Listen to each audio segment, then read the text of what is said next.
What is going on, guys? Welcome to another episode of Real Insight, where we dig deep into some Hollywood movies as well as rank them, review them, all of that stuff. So make sure you like this video, subscribe to the YouTube channel, okay? Because it helps me out a lot. And a quick reminder, if you guys haven't seen the teaser trailer for my short film, Beautiful, you can go check that out in the link in the description down below. Some support on that would truly mean a lot to me. Thank you all so much. Let's dive in to the Scream franchise. Today I'm going to be ranking all of the Scream movies 1 through 6, and of course for the upcoming Scream 7 movie, which has been in development and officially announced. I am super excited to dig deep into this, guys, so let's get started. I'm ready, baby! Starting with my least favorite Scream movie, which is Scream 6, which just came out this past year.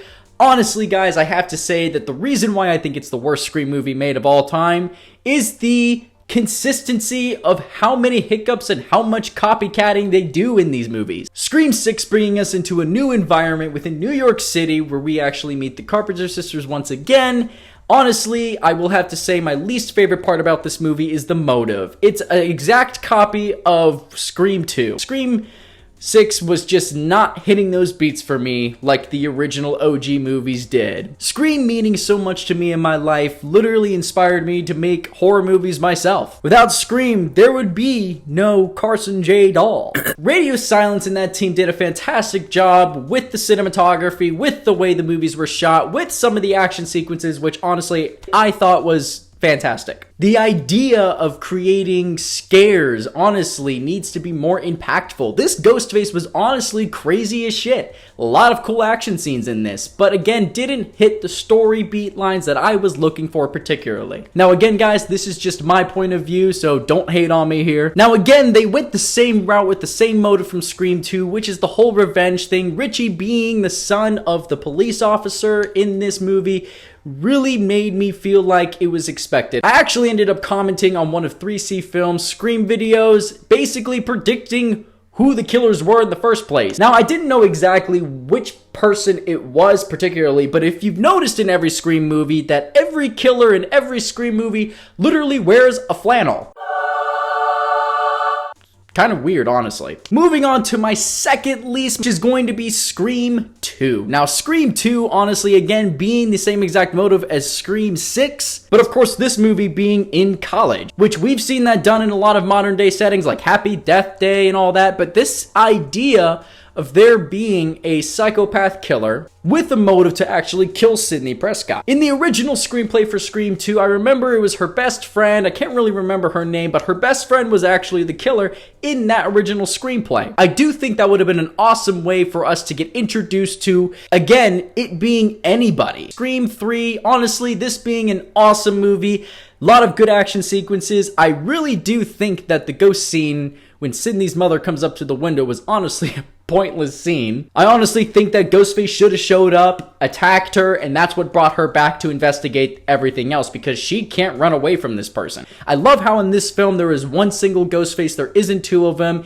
and this kind of brought it full circle for the entire franchise. The idea behind this one was to create a Hollywood setting and make this movie all about movies, which I absolutely loved that aspect to it. Moving on to my number 3, which is Scream 4. This being honestly a great introduction to a modern day setting with cell phones, different technologies that everyone can use. You're the dumb blonde with the big tits. And the idea of this motive being that people want to be famous off of this because of what Sidney got out of it is honestly a really cool aspect to it. I think bringing that into a perspective of what it costs you to do something that isn't really your fault from the very beginning. This being an awesome movie where you have Sidney, who has kind of gotten over her past, has written a book, has moved forward with her life, is honestly a really cool way of introducing the next killer. Bringing it into my number 2, which is Scream 5. Honestly, this being a really cool introduction to a new decade with new rules,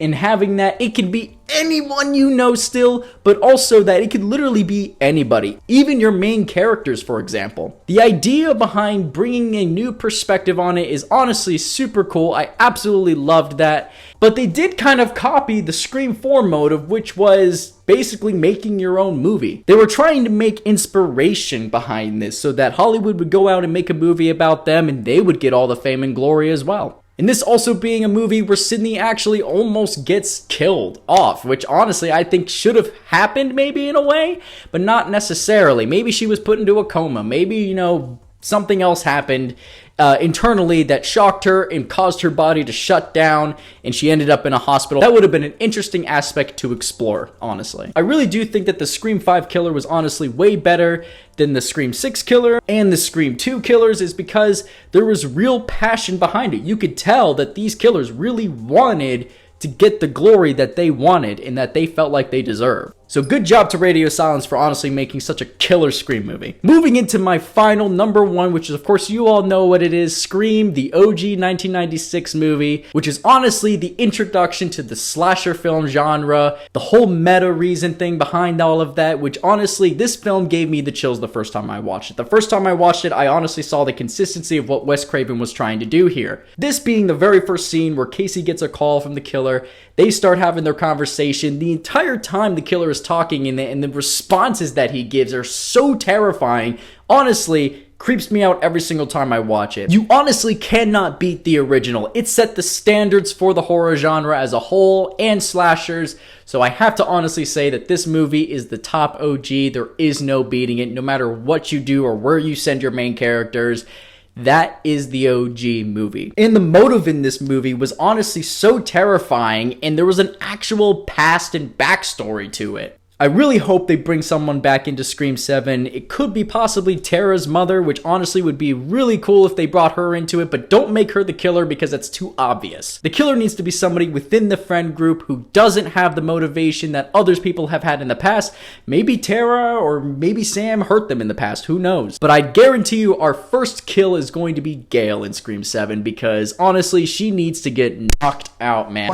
Gone. See you later. And if they end up doing that, this is going to be a very big twist for it because that is exactly what's going to be bringing Sidney Prescott back into the franchise, and we're going to see a really cool climactic event with Scream. I am so excited to see it. Hopefully Christopher Landon lands this movie, no pun intended, to really bring this franchise to a close and give everyone a finale that really makes sense, dear to heart, dear to the series, dear to Wes Craven, who honestly is one of the best filmmakers who ever lived. Very much inspired me to go out and make my own horror films as well, which I really do believe that this movie hopefully will hit those beats for everyone. Not everyone is pleased by any movie ever. No movie is perfect, but I do feel like that if they give us a good finale on this one, this movie is going to hit box office records higher and faster than Scream 6 did, which honestly I can tell did a fantastic job in the box office. Let me know what your favorite movies are out of the Scream franchise.